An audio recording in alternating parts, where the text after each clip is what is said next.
Good afternoon and welcome to the FCCJ. I'm your moderator, Andy Sharp. I work at Bloomberg. Men have got Japan into its current mess, so it's time for women to take lead of the country.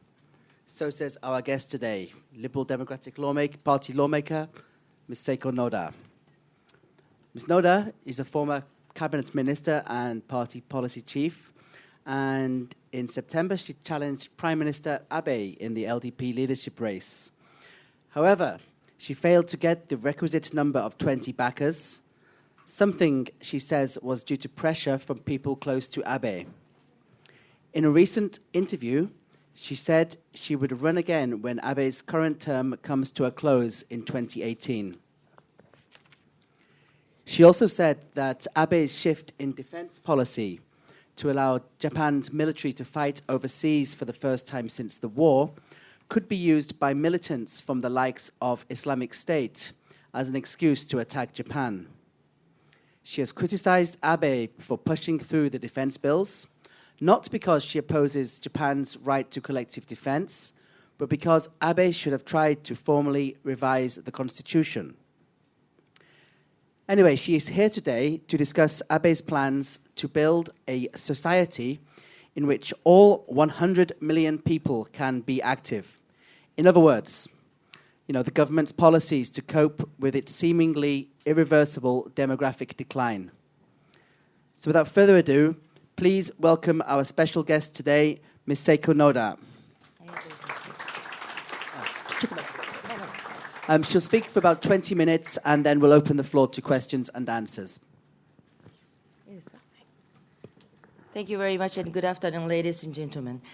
本来ならば英語で続けていかなければなりませんが、非常にデリケートな話もしなければなりませんので、母国語が大変得意というわけでもないんですけれども、ミスを少しでも少なくするために、申し訳ないんですけど、外国の皆さんの前で恐縮ですが、英語ではなく日本語で喋らせていただくことをまずもってお許しいただきたいと思います。また本日は、大変、年末のお忙しい中にもかかわりませず、皆様方には私の野田聖子の話を聞いていただくためにお時間を作っていただきまして本当にありがとうございます。短い時間ですけれども、お互いに実りある時間になるよう努力してまいりますので、最後までお付き合いよろしくお願いします。Hello, everyone. I would like to actually continue in English, but as I'm going to be covering some delicate or sensitive topics, I cannot say that I'm terribly fluent in my own mother tongue, but I think I will have the possibility of making fewer mistakes if I speak in Japanese, so please allow me to do so. And I would like to also thank you very much for taking time out from your busy schedules. It's the end of the year. You must all be very, very busy. Thank you so much for listening, and I hope that we will be able to have very fruitful discussions today. 冒頭まず私は申し上げたかったのは、世間一般では私のことを、反安倍とか反安倍政権の一番手みたいなことを、言っていただく方がいるんですけど、それは間違いであります。むしろ私は、安倍晋三総理大臣とは、学校で例えなれば同級生、永田町自民党学校の同級生、お互い、当選8期で、苦楽を共にしてまいりました。まさに初当選の時というのは、日本で細川政権が誕生するという、とても、自民党の私たちにとっては悔しい、切ない、そういう下野した時に、かろうじて20数名、厳しい選挙を勝ち抜いてきた、同志であります。ですから、その絆は強く、私自身は個人的に何かその安倍晋三総理を批判しているとか、そういうことは全くないわけで、むしろ、中長期的に私たちの悲願であった、与党・自民党の長期政権を維持していくためには、やっぱり常にこうブラッシュアップしていかなきゃいけない、それを、メンテナンスというべきか、それをしていく、一人として、一番私は安倍晋三総理のいろんなこう悪しき噂を打ち消すパートナーではなかろうかと、そんな思いで日々取り組んでいるところなんで、今日もそういう思いで話を聞いていただきたいと思います。で、今現在、安倍総理はですね、総裁選がなかったんですけれども、再選されて、あと3年、総理大臣としてこの国を立て直そうということで、指導を始めました。で今、話題になっているのは、新三本の矢と言われるもので、一億総活躍とか、希望合計特殊出生率 1.8 とか、介護離職ゼロという言葉が派手派手しく、並んでいることは、皆さんもよくご承知のことと思います。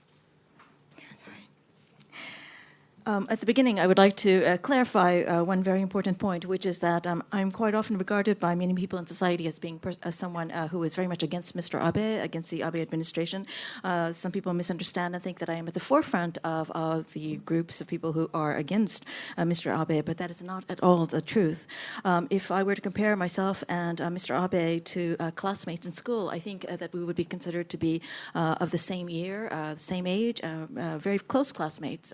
We are both serving in our 8th terms of office. So we've been elected 8 times. And we basically grew up together in the LDP school, in the Nagatacho school. And I would also like to explain that we share many, many things. One of the things that we share is that we first came to be elected to the Diet in a very, very difficult period of Japanese political history from the point of view of the LDP, because this is during the Hosokawa administration. It was a very, very difficult election, but some 20 plus people were fortunate enough to be able to gain seats, and Mr. Abe and I were 2 of these people. So we have basically served, shared many difficulties in the past, and I personally have never taken the position of criticizing Mr. Abe in a personal way or have attacked him in a personal way.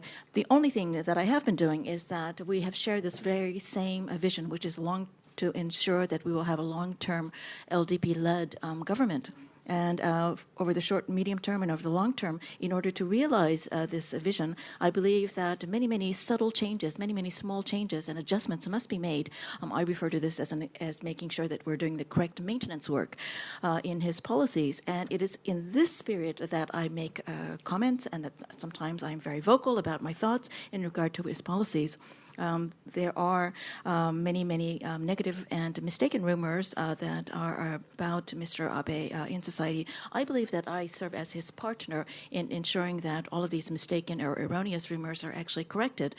It is my job basically to put out these incorrect fires, so to speak. So please accept my words in that spirit, that I'm being very, very positive about Mr. Abe, but I believe that there's some things that need to be pointed out and maybe need to be finely adjusted, finely tuned.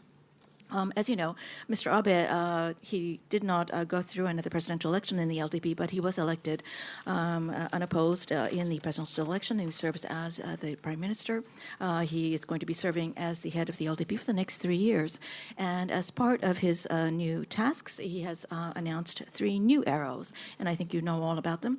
The first one is basically to ensure that 100 million people, basically the population of Japan, will be able to become more active. We also have not a mandatory, but a very idealistic goal of being able to raise the birth rate to 1.8. And we want to make sure that the people who have to leave their jobs in order to take care of aging parents is reduced as much as possible to 0.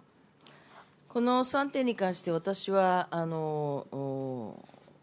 の通りだなと思っているわけです。そこで皆さんのお手元に1枚紙が用意されているんですけど、Long-term Population Trends of Japan と書いてある。これを見れば、誰でもやるべきことはもう決まってるんだと。これは日本人の数の行方ですね。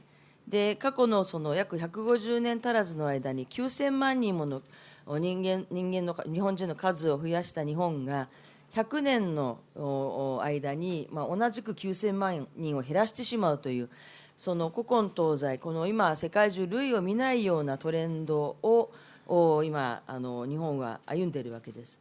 これに対してやっぱりやるべきことはまさに、人口を減らさないこと、そしてやっぱりこの人数が下がるだけじゃなくて、問題は、下がる原因というのは当然少子化ですから、若い世代が出現しなくなる国家で、高齢者がどんどん増える。例えば簡単に申し上げると、1868年の明治維新の時の3330万人というのがいるわけですね。と同じぐらい、100年後に同じぐらいの人口数になる。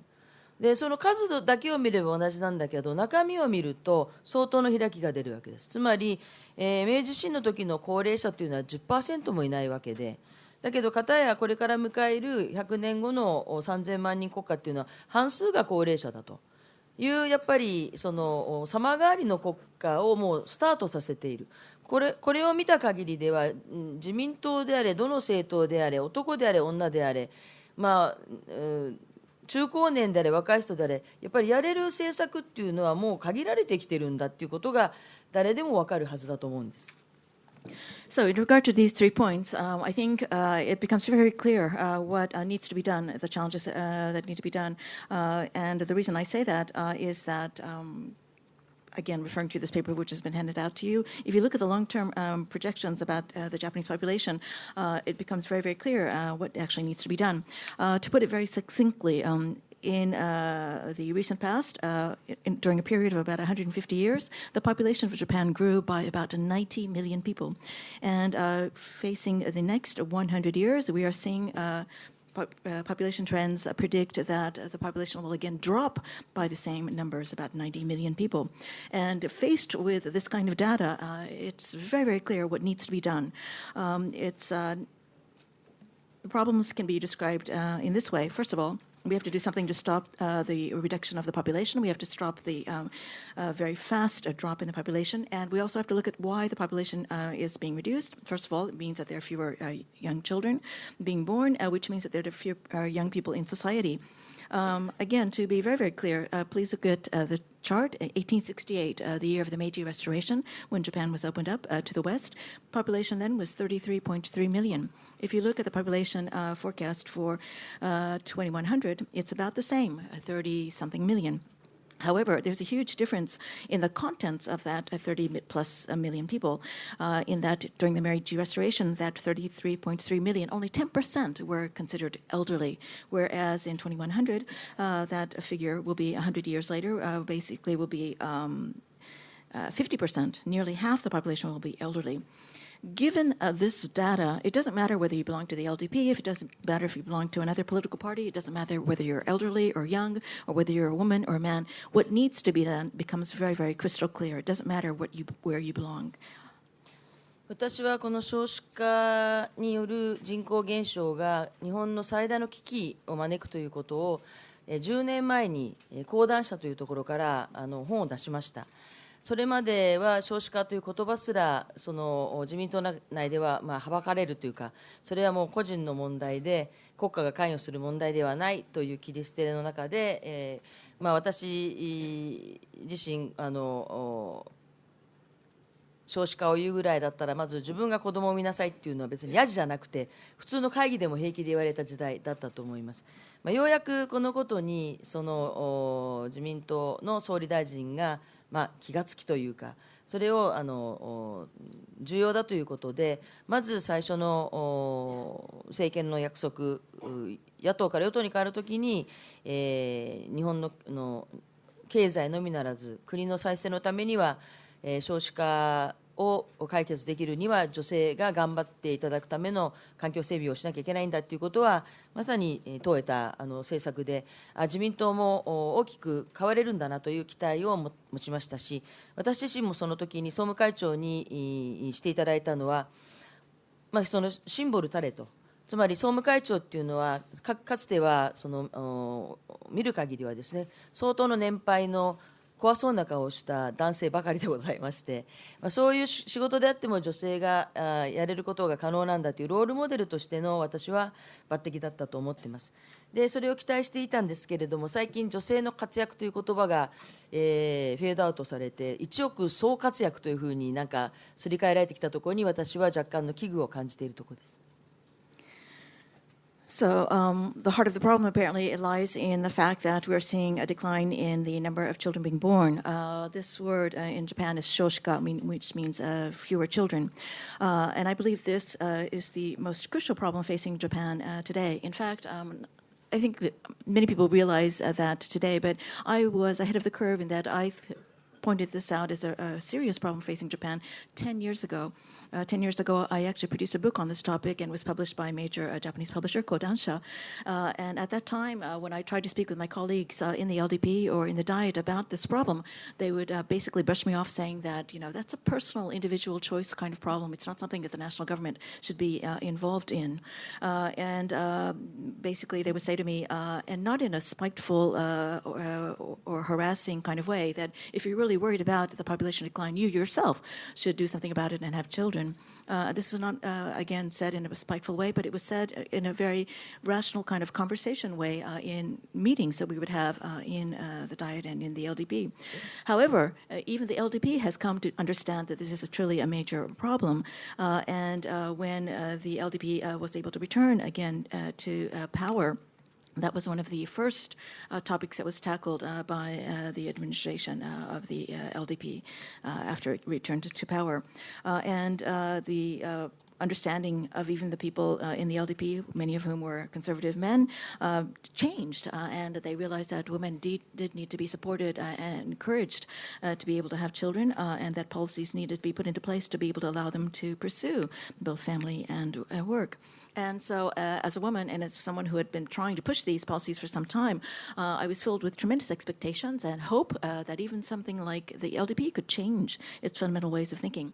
And as a part of this tremendous change in the LDP, I received a very important position within the LDP. I was named head of the, in Japanese it's called Somokai, translated as the General Council or the Executive Council, one of the top posts in the LDP. And part of the reason that I was chosen for this post was, I believe, symbolic. In the past, the person who had served in this post was usually a very old gentleman, and the fact that a young woman such as myself could be seen as taking on such important responsibilities was thought that I could serve as a role model for other women as well. So everything started out quite well. However, I'm seeing, again, slight changes now in the policies. It used to be that a couple of years ago we were pushing for ways to promote women to be more active in society. But somehow in the last couple of months, perhaps, things have changed, and the term woman has been replaced by the term 100 million people, referring to the general population rather than just to women. And that's something that worries me a little bit.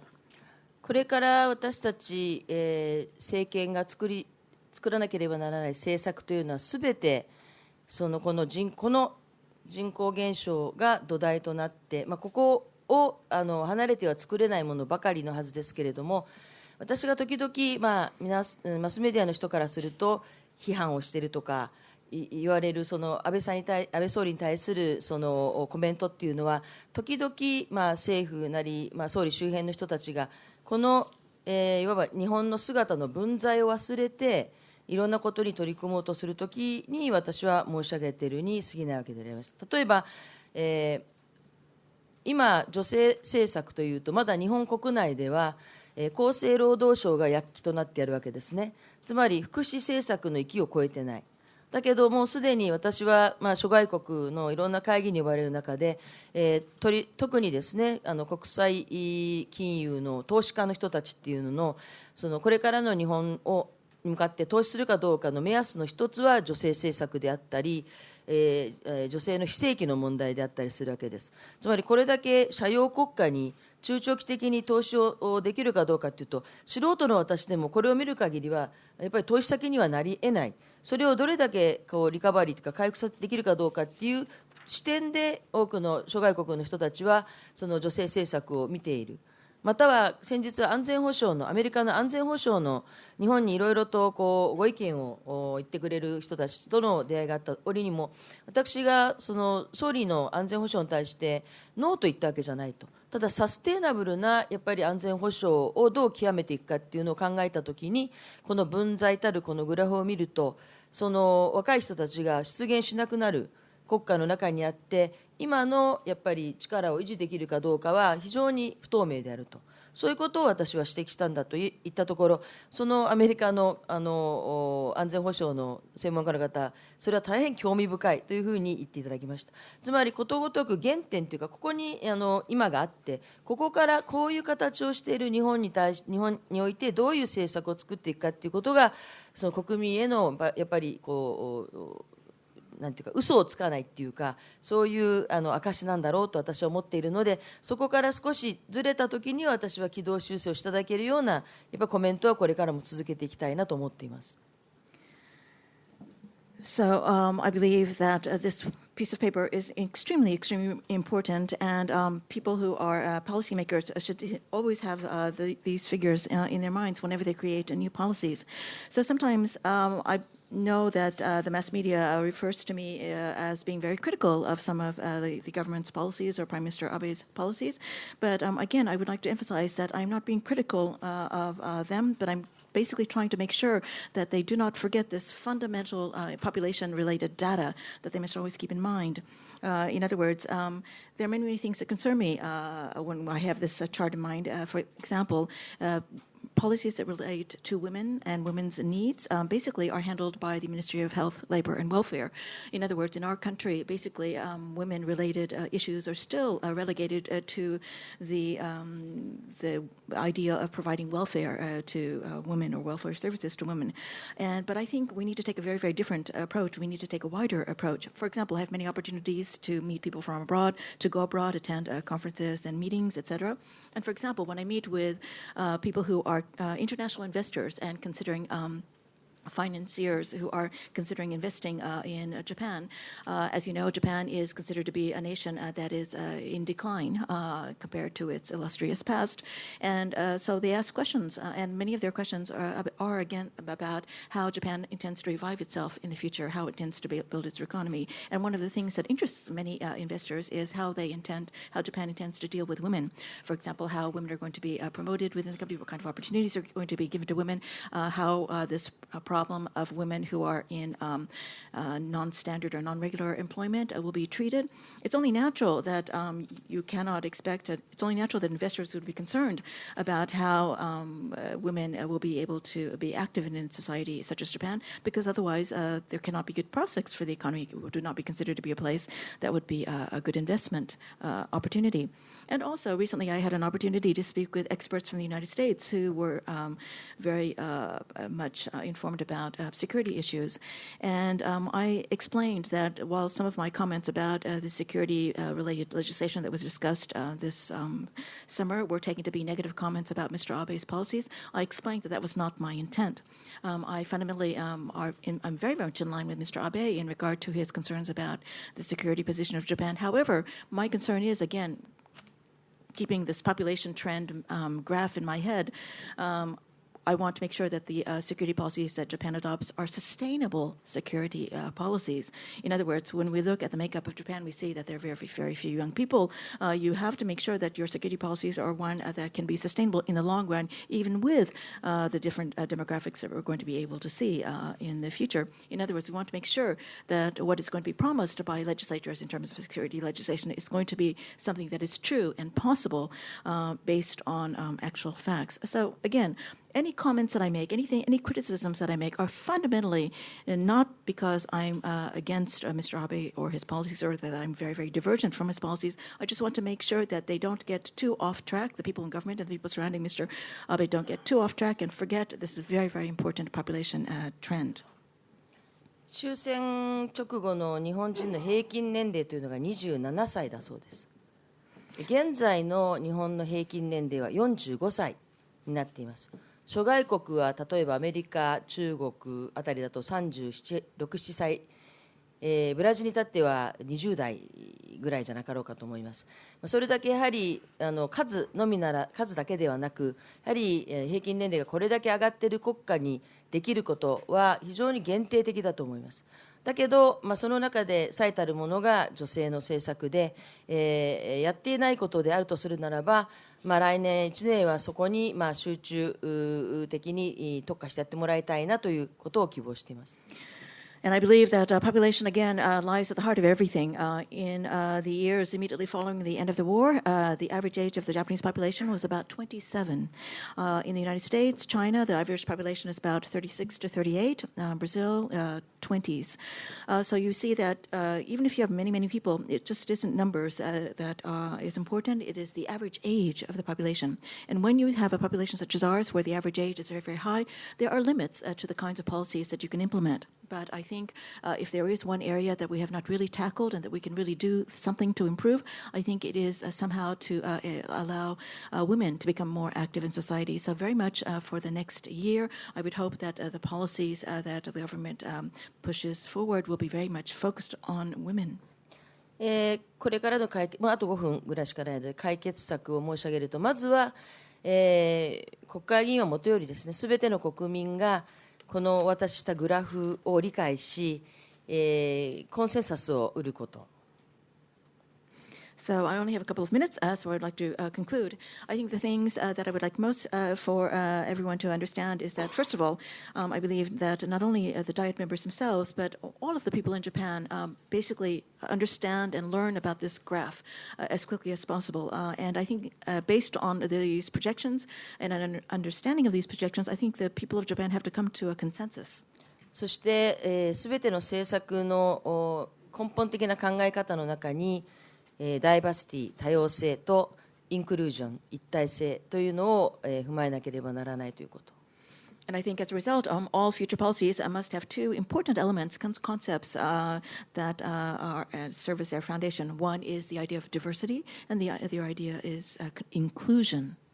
女性の政策に関しては、ハードとソフトで分けるなら、ソフトからいくと働き方を変える、ユニバーサルワーク、つまり、女性はもとより障害があっても高齢であっても働ける、常識的な、時間をやっぱり再設定することです。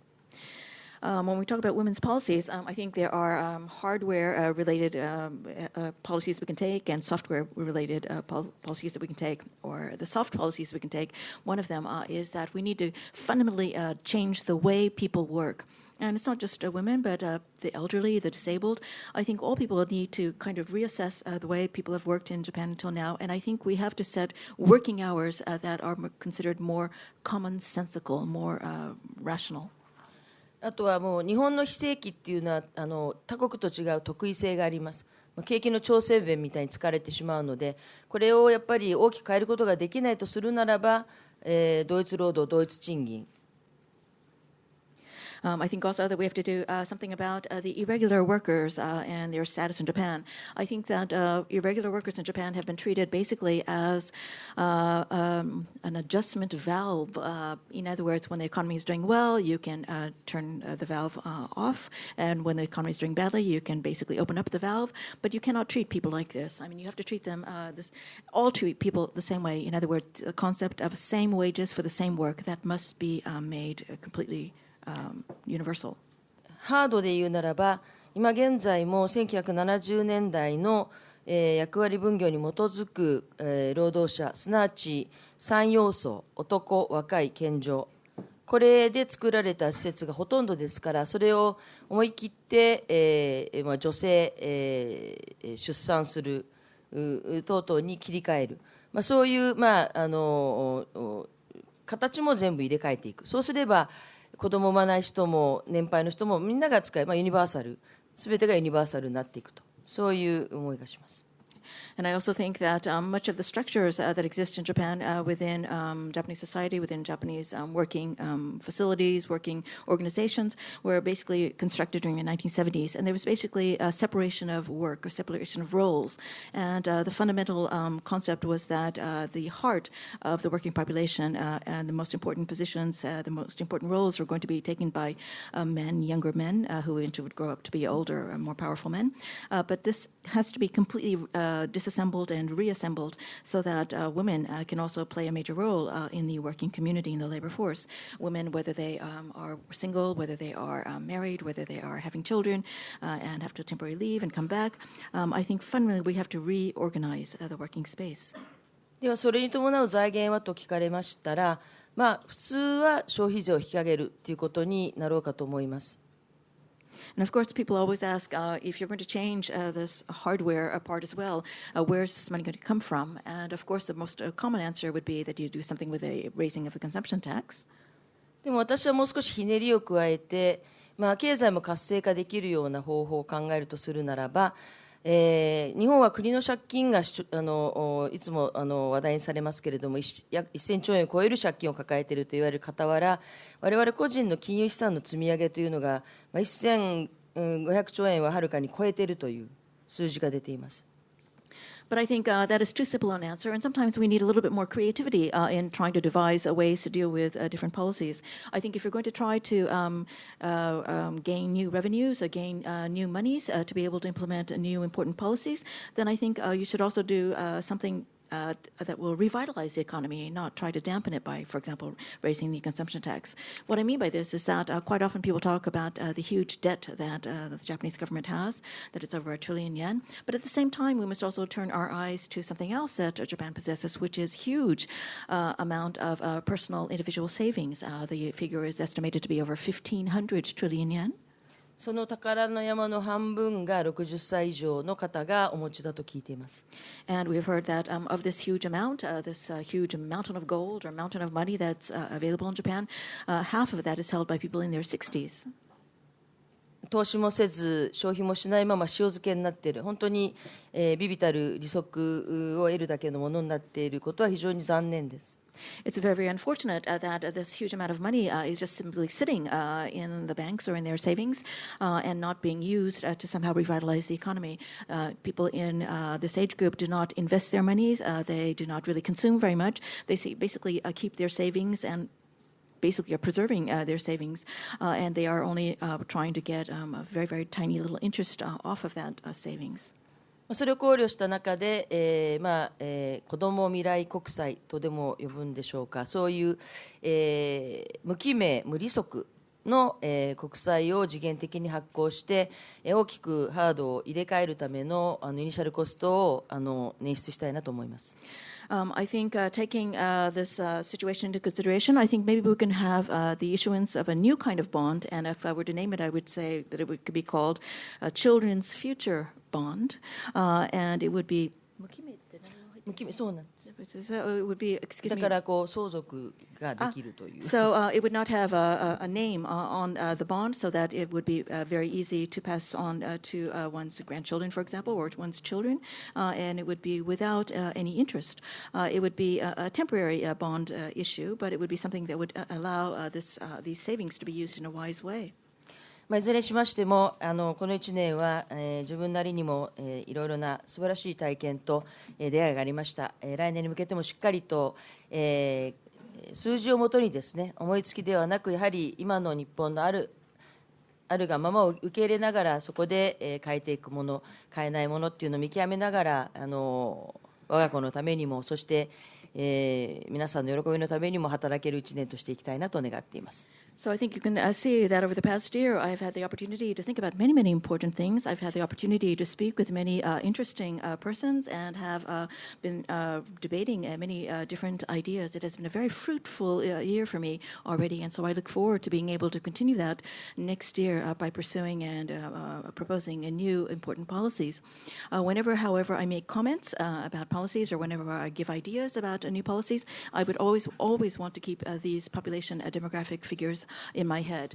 I do not want to avert my eyes from these hard and difficult facts. I want to make sure that I completely understand and accept them. And then on top of that, I want to present ideas for our future, not only because I'm thinking about my own personal child's future, but I would also hope to be able to help create a better future for all of us. Thank you.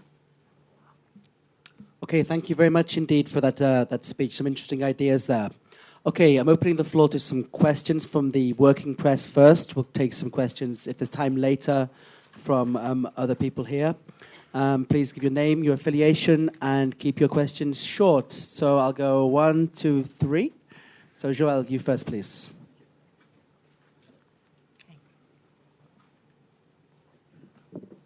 Joël Lejean, RTL Radio from France and TV5 World. Nice to see you again, Mrs. Noda. Surname problem, leadership role reduced to 7% for women. What's wrong with Shinzo Abe's policy about women? What's wrong with this country about women promotion, women different type of work? What's wrong with this country obliging them to work or to stay home? Don't you think you need to change laws? And you express most of them. So my question is, you seem to be the right character, able to confront the Prime Minister Abe. So if not you to challenge Mr. Abe by 2018, who will do it? すみません。はい、お越しになっていただきましてありがとうございます。このリーダーシップについてでございます。そしてまた女性の活躍ということでございますが、実際に数字を見ますと、あんまりそれは女性の活躍というのはそういう状況というのは実現してないと思います。リーダーシップの役割を果たしている女性というのは 7% ぐらいしかいないということでございます。そしてまたでありますので、今その安倍晋三首相のポリシーの何が間違いだと思いますでしょうか。この国の問題というのはどこにあると思いますでしょうか。なぜ女性は昇進してもらえないんでしょう、させてもらえないんでしょうか。なぜ女性はいまだに家に残るか、あるいはその仕事を選ぶかっていうそういう選択肢を投げつけられてるんでございますでしょうか。いろんなその問題がこの国にまだ残っていると思うんでございますが、今の話を聞いてますと、安倍首相とそんなにその考え方は違わないというようなこともおっしゃってるんでございますが、でしたらこういうような問題を解決する別の方がじゃあいらっしゃるんでしょうか。2018年には、もしその、同じ考えをお持ちになっているということでございまして、もしかしたら出馬しないということでございましたら、じゃあ誰が、出るというふうに思いますでしょうか。出るべきだと思いますでしょうか。まず女性の政策を進めるためにはやはり男性の意識改革が必要です。I think first thing that needs to be said is that in order to be able to transform the policies for women or to create a better environment for women, we have to first change the way of thinking of men. そういった意味では今回安倍総理が加藤勝信さんを担当大臣にしたことは極めて期待したいと思っています。In that sense, the fact that Mr. Katsunobu Kato has been appointed to this very important post is, I think, something that is very, very positive from a women's policy point of view. I have great expectations. これは私の考え方というよりも、私は尊敬するカルビーという会社の松本会長がいつもおっしゃっていることですけれども、ダイバーシティ、女性の活躍っていうのはすべて経営者が決めるんだと。経営者がやるんだと決めれば絶対できるんだと。でまさにカルビーはそうやって業績を上げてきているわけですから、そこは実際その想像だけでなく現実にそれが可能になっているっていうことをおっしゃっている方がいるんで、そういう人たちそういうことを思ったときにやっぱり男性、ほとんどの日本の場合はリーダーが男性ですから、その意識を変えるために加藤大臣、同じ同性、女に言われると嫌でしょうから、私だったら嫌でしょうから、やっぱり加藤勝信大臣が男性同士でやっぱり変わりましょうと言ってくれることを非常に期待しています。This is something that is not what I have said, but these are words that were said by a person that I very much respect. He is the chairman, Mr. Matsumoto, of a company called Karubi, which is very famous for producing food products. And he has said repeatedly that diversity is something that can only be realized if top management decides that it will happen. In other words, once the top people in a company decide or an organization decides that something will be done, it will immediately be done. In other words, it does not become an ambiguous, idealistic concept, but it becomes actual reality. And the reality that we face today in Japan is that most people in positions of leadership are men. And that is why I believe that it is very, very good that Mr. Kato has been put into this very important position. If he is going to be in the position of trying to convince other men, leaders, to change their policies and to have more diversity, promote women within their organizations, it would probably be better if that minister giving that message or giving this advice or encouragement or these requests was also a man. If I were in the position of being a man in top leadership position in a company, I wouldn't want to have a woman minister such as myself coming and saying, do this, do that. It's easier if you hear it from a man. で日本をぐるりと見渡してみますと、政治の世界をもとより経営の世界、さまざまなその非営利組織もそうですけれども、ほぼほぼトップリーダーは男性ですから、やっぱりそこが大きく変わることが女性政策の決め手になってくると思います。So, I mean, to be very, very honest, if you look around Japan, not only in the political world, but also in the business world, even in the nonprofit world as well, the top people in the organizations tend to be basically all men or mostly men. And so if we can get them to change their ideas, get them to change their ways of thinking, I think that would be a huge plus for women's policies. 2018年について、これは総裁選のことですね。So I just wanted to confirm you were talking about 2018 and running. You were asking about the presidential election of the LDP, is that correct? 3年先のことなんていうのはもう誰もわからないわけですけれども、少なくとも私はもう一回頑張ってみようかなという意欲は持っています。Of course, 3 years in the future, it's a long time. No one can predict what's going to happen. But having said this, however, at this point in time, I still have the will and the desire to try to make a run for that office. 小泉総理も3回目、麻生総理も4回目で、総理の座を射止められました。男性ですらそれだけ苦労して、勝ち取る日本の総理大臣の椅子ですから、女性にはそうそう手に届くものではないかもしれませんけれども、夢を見るのは個人の自由です。夢に向かって一生懸命歩んでいくのが、我が人生だと思っています。Even for men, the prime ministership post, the chair of the prime minister, is not something that is easy to acquire or obtain. Prime Minister Koizumi ran 3 times for the presidency before he was successful. Prime Minister also worked 4 times, 4 elections before he eventually became prime minister. So it's difficult enough for a man. I'm not saying it's going to be an easy job for a woman at all. However, having said this, everyone has a right to dream. That's an individual freedom and a right, and so I have that dream as well. Thank you. Okay, to Linda, and then we'll go to Natalie. Oh, sorry, you first, then Natalie.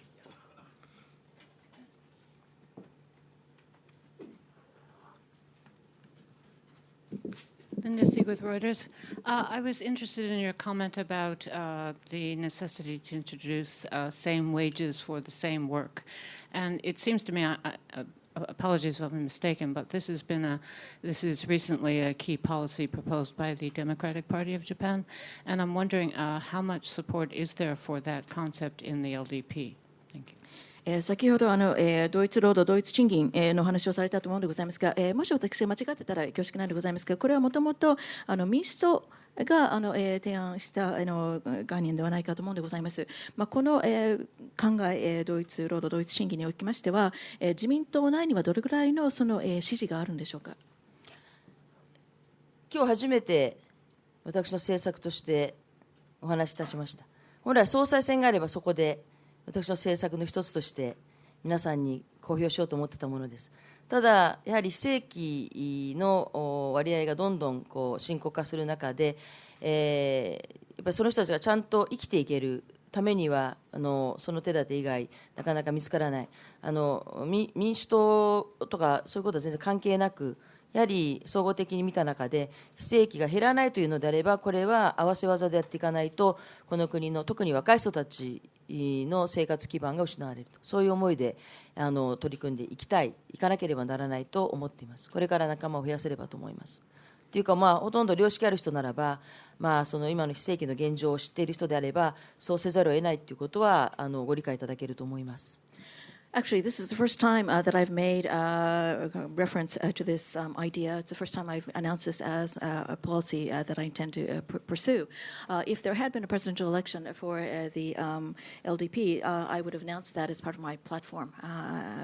Very, very important point.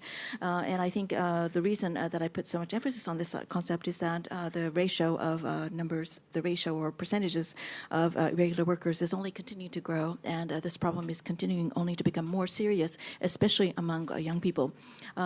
Whether the idea came from another party, the DPJ, or not, it doesn't really matter to me. I don't care where the idea comes from, if it is a really good one. And I believe that when we see that the numbers of people who are in irregular employment is only continuing to grow, especially the young, we realize that something must be done, and this is probably the first and most important thing that needs to be done, so that these young people, these irregular workers, will be able to have a foundation on which to live, to build their lives. So in regard to your question about the support, I want to go in the future now to create as many like-minded colleagues or supporting colleagues as much as possible. And I think, however, that it will not be a difficult task, because anyone who understands the figures, who understands realities, anyone who has common sense and can think for themselves will realize that this is an important and true and necessary idea.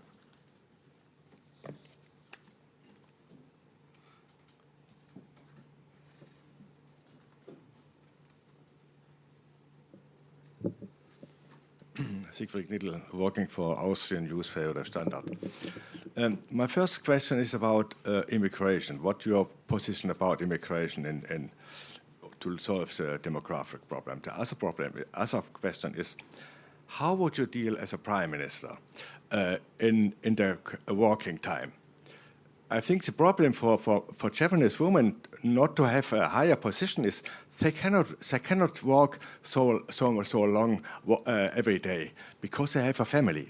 You have also a family. So how would you deal with this problem? Would you try to give an example how this work-life balance can done in another way? はい、2つの質問があります。1つは人口問題の話をされましたのでございますので、移民政策をどうお考えになってますでしょうか。そして2つ目の質問でございますが、もし総理大臣に、なられましたら、勤務時間をどのように、考えますでしょうか。どのようにされますでしょうか。つまり日本の女性、働く意欲を持っている方もたくさんいらっしゃると思うのでございますが、実際には彼女たちはそんなに長い時間勤務できないという現実問題があると思います。つまり、先生ご自身もご家族がいらっしゃるわけでございます。ご家族と過ごしたい時間というのも当然確保したいということでございますので、しかしながら総理大臣というポストに就かれましたら、やはり勤務時間をロールモデルになるために何か変えるというふうにお考えでございますでしょうか。まずはじめの移民についてお答えしたいと思います。日本で移民と語られるときには大概労働力として見なされています。つまり今日本は人口減少で、若年労働者が減ってきているから、その代替ということで移民を入れようという流れができていることは間違いないことで、私はそれは諸外国の日本に来てくれる人に対して大変失礼だなと、そういう思いがしているので、むしろ移民を受け入れるということは我々に隣人を受け入れるっていう、やっぱりそういう確たる国内のレギュレーションというか、そういうのを作ってからでないと大変な混乱を起こす、むしろ無知による、お互いの無知による混乱を起こすんじゃないかという危惧があります。だからまず労働力に関しては、先ほどからしつこく申し上げているように、まだ女性がほとんど生かされていない、また高齢者も年齢でやっぱり打ち切られてしまう、また障害者に至ってもミスマッチが発生している、そういうところを当然やり込んでからまだ人が足りないということであれば、まずは隣人として受け入れる、そこでまた仕事を見せていただくというようなプロシージャーみたいなのを作らない限り、私は軽々に移民を受け入れますということは、むしろ来ていただく人に対して無礼なことではないかと思っています。難民の問題もあります。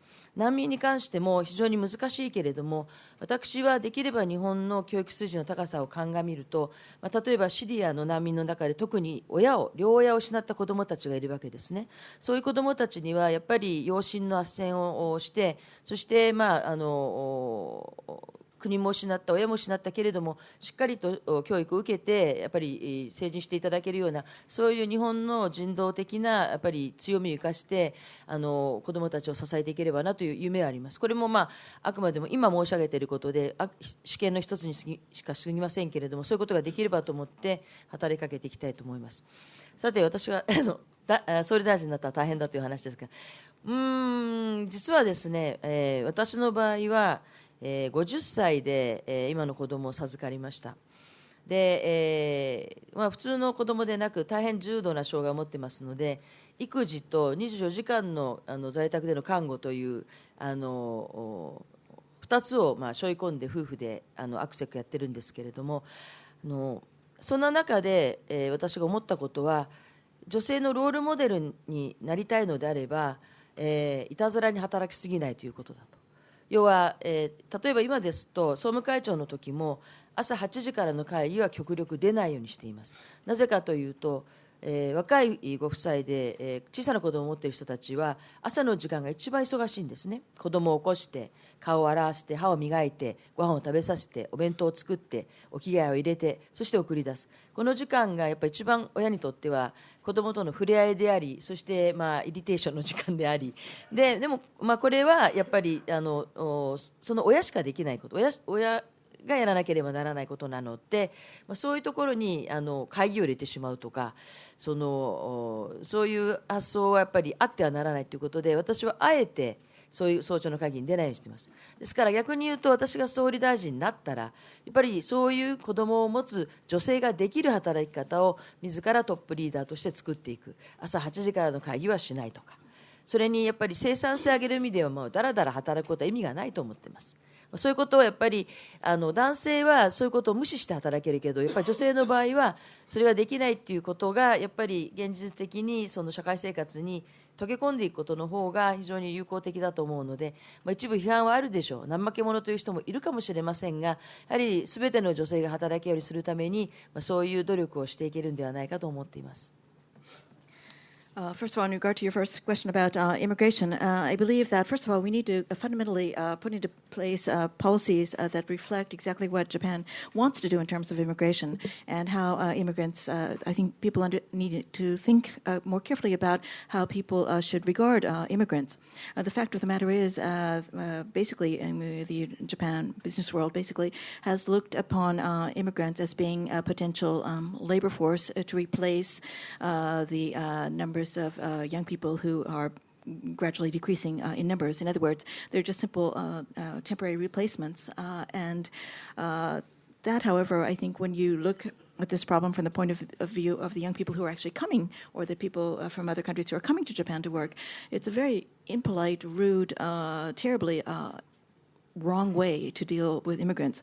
I think, first of all, we need to put into policies, we need to put into place policies and regulations that make it very, very clear exactly what kind of immigrants Japan is willing to accept and how they will be treated, so that immigrants understand from the very beginning how they will be regarded.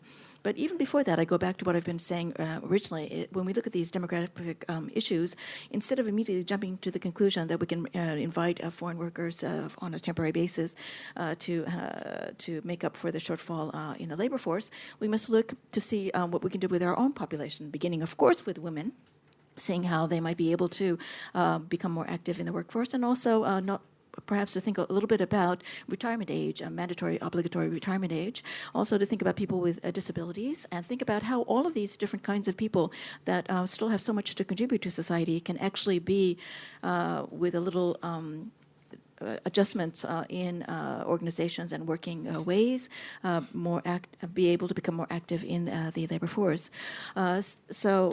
I would also like to say that in addition to creating these very, very clear policies on immigration, whether we're going to treat them as temporary workers or whether we're going to be able to accept them as temporary workers to begin with and then allow them perhaps to stay on for specific kinds of jobs in the long term, we need to work out everything and make it very, very clear so that people know what they're getting into. And secondly, I think as a tangent to this, there is the problem of refugees, which is a worldwide problem right now. Of course, I understand that this is a very, very difficult issue, and I'm only speaking as just giving a personal opinion on this point. But Japan has a very high level of education among its people. I mean, they are very well educated. They understand things about humanity. They understand things about the world. And as a result, I think there would be many, many people who would be willing to take and would welcome the opportunity to take on perhaps children, such as from Syria, who for terrible causes have lost their parents. In other words, if adoption procedures could be made more smooth and easy, then they could perhaps bring these children into Japanese society. But again, of course, I realize it is a complicated issue, and I'm just giving my own personal opinion about this. In regard to your second question, what would I do as Prime Minister? It's a very interesting question. Speaking about my own personal situation, I think you may know this, but I gave birth for the first time at 50 years of age. My child, unfortunately, was born with multiple difficulties, health disabilities, difficulties, and as a result, not only am I involved and my husband involved in raising our child as a regular child, we also have to ensure that there's 24-hour nursing care available for our child. It's very, very difficult, but going through these experiences, I've begun to understand that if I am going to eventually serve as a role model for women, one of the things I should keep in mind is don't overwork. Don't work too hard. Don't work at least in terms of too many hours. In other words, when I was serving as the head of the Executive Council or General Council of the LDP, I made sure not to have 8 o'clock meetings, which was quite often traditional in the past. The reason I felt this way was not only from the point of view of women, but the point of view of any young parent with young children. This morning time is the most important time in terms of family time, because that's the time when you wake up your children, feed them, brush their teeth, get them off to nursing care or whatever. And these are the kinds of activities that can only be done by parents. It's a very, very important time for bonding time, etc. And I didn't want to deprive anyone, whether women or men, from experiencing this very, very important time. So I deliberately tried to avoid scheduling early morning meetings. So I think that's, if I become Prime Minister, that's the kind of thing that I would like to do. I won't have early morning meetings, and I will also try to encourage more reasonable working hours, because first of all, just because you work long hours doesn't mean you're quite often productive. Much of these long hours that are spent by people in their companies and organizations are not very productive at all. I want to make sure that the working hours are, more controlled, but also very highly productive. I understand that certainly I might be subjected to criticism. People will say that I'm a lazy Prime Minister, but still, I think if we're going to basically reflect what the realities are in society then I think we have to create an environment where women truly can take part in society. その一部の有能な女性を取り上げることは良しとしません。すべての女性、すべての望んでいる女性が社会人として普通に生きていける環境づくりっていうのはそういうことなんじゃないかなと。今までやっぱり私自身もですけど、政治の世界は男の世界だから男になれと、女性を捨てろと、男以上に働けと、休むなと言われて40歳ぐらいまで頑張ってきましたけれども、そこに残ったものは何もないんですね。むしろそういうことを私たちがしたからこそ、今その日本の国策上問題になっている少子化、介護の問題、全てこれ女性が主体なんですね。もう保育士さんにしても介護士さんにしても看護師さんにしても、もうマジョリティは女性なんですね。そういうところがやっぱり、これからの国をこう左右する大きな問題になっているとするならば、やっぱり私たちがその男性首相になってたってことは大いに反省しなきゃいけない。だからこれからのトップリーダーたる女性たちは率先してやっぱり頑張らないっていうかだけど、全ての女性がアジャストできるような働き方を見せていかなくちゃならない。これがやっぱり義務だと思います。I understand that in the past there have been policies that have allowed a certain number of women, a very small number of women who are very, very exceptional in their abilities to be able to work, and that's fine, and a great deal of media attention has been given to them. That's fine as well. But what I think is important is to make sure that we create a society where all women from all different kinds of strata of society will be able to work and be able to help add to the livelihood of their families. speaking of my own personal experience, I worked for many, many years in a world of politics, which is basically a field that is dominated by men. And I was told from a very young age that if I want to be successful in the political world, I must throw away, discard my womanhood. In fact, throw away anything about me that is feminine or that is tied with feminine values or feminine desires and goals. And I followed these people's advice until I was about 40. And then I realized when I look back on my life that nothing remained. I'd gained nothing at all. And that's not right. When we look at the problems facing our society, they have to do with nursing care, they have to do with declining birth rate, etc.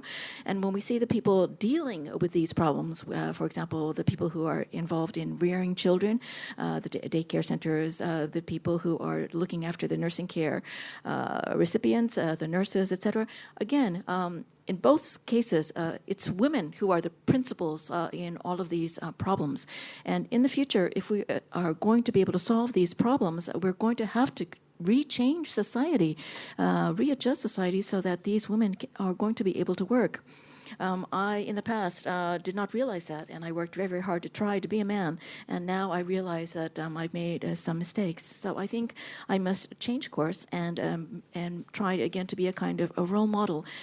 Please do not misunderstand me. I'm not saying that I'm not going to work hard. Of course I'm going to work hard, but I'm going to work in a different way, a way in which women will be able to work, a way in which they will be able to have both a work and a personal life. I think it is not just a goal that I have in my life, but it is an obligation, a duty, a mission in my life to become a good role model in that way. Okay, we have Noda-san's kindly agreed to one more question, so Natalie, if you could. And we've got very little time, so if you could keep it short, please. Yes, my name is Natalie Stucky. I'm a freelance. I have a question on maternity leaves. According to you and until recently, how did the Japanese society, corporations, your colleagues, treat a woman at work when she takes a maternity leave? And what changes should the Japanese corporation, society, employers adopt in order to improve the treatment of women? Thank you. はい、女性の政策一般についてお話ししていただいているのでございますが、具体的にその、産休の扱いについて伺いたいと思います。今までの、日本の社会、そして、先生ご自身もその産休、をどう、あったかと思いますでしょうか。そして今後はそれをどういうふうに、変えるべきだと思いますでしょうか。組織あるいは会社はどのように産休を扱うべきだ、変えていくべきだと思いますでしょうか。育休とか、産休、she said maternity or raising maternity leave。そうです。実際にその妊娠してマターニティリーブって言いますと、産休の方、育休じゃなくて産休の方ですか。So she's talking about 最近産休の方はあまり話題になっていなくて、っていうかほとんどもうすべての組織でこれは義務付けられているので、多分産休は問題ないと思うんですけど、むしろこれからは育休をどう変えていくかっていうことですよね。で、まず女性だけを言うと、育休をずっと取りたい人とずっと取ってると技術革新に乗り遅れて仕事についていけないっていう人がいるので、やっぱりその育休の取り方もバリエーションを作った方がいいと思います。職種によって全然違いますから、1年間休んでも全くその普通に戻れる職場と、例えば科学技術のところだとやっぱり半年以内だけでシステムが変わったりとか、いろいろそういう問題があるので、本来ならば育休に関してはその女性にその選び方、1年間休むのを取るのか、例えば2ヶ月休んで徐々にこう、1時間2時間6時間とこう戻っていくやり方とか、いろんなバリエーションを作ってあげるべきだと思います。2つ目は男性の育休、これは今イクメンとかいう言葉が流行ってるんですけれども、確か今日もNHK のニュースで、我が自民党の若手国会議員が、同僚議員の妻が出産するので育休を取りたいと、それで、国会の規約を変えるっていうようなことを言ってくれたっていうんで頼もしいなと、最近の若い国会議員はなかなかこうものを言わなかったんで大丈夫かなと心配したけど、そういう自覚のある国会議員が出てきてくれて素晴らしいと思います。ただやっぱり上の人たちがブツブツ言ってるっていうのも聞いているのでそのブツブツを乗り越えて、やっぱり男性も自分が親ですから、親なんだから親の自覚を持って休む権利があるんだというやっぱり育休を男自身作ってもらいたいなと思っています。Okay.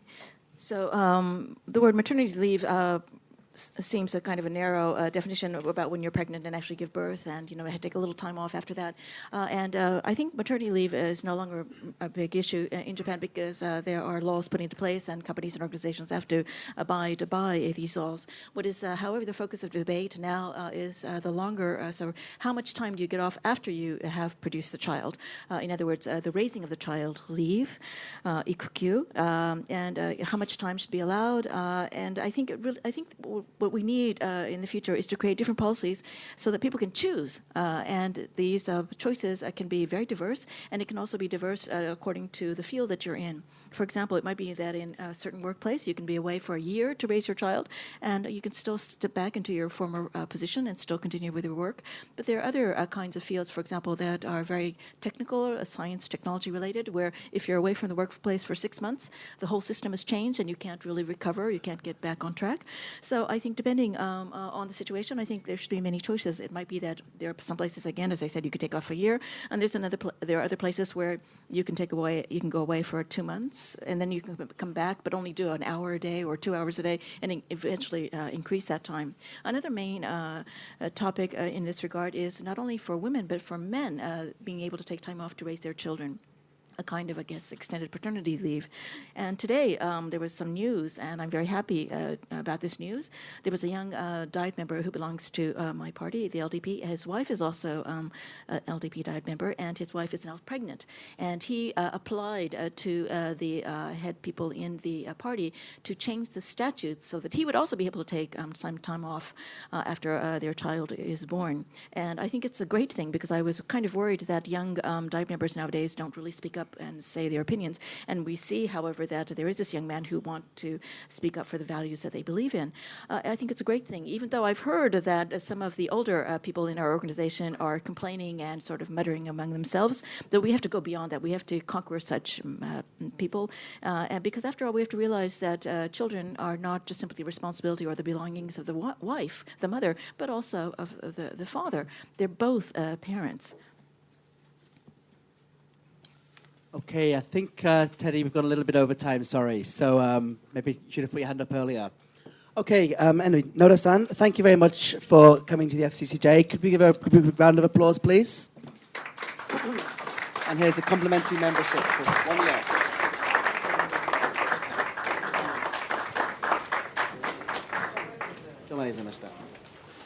And our interpreter, Takamatsu-san, of course, as well.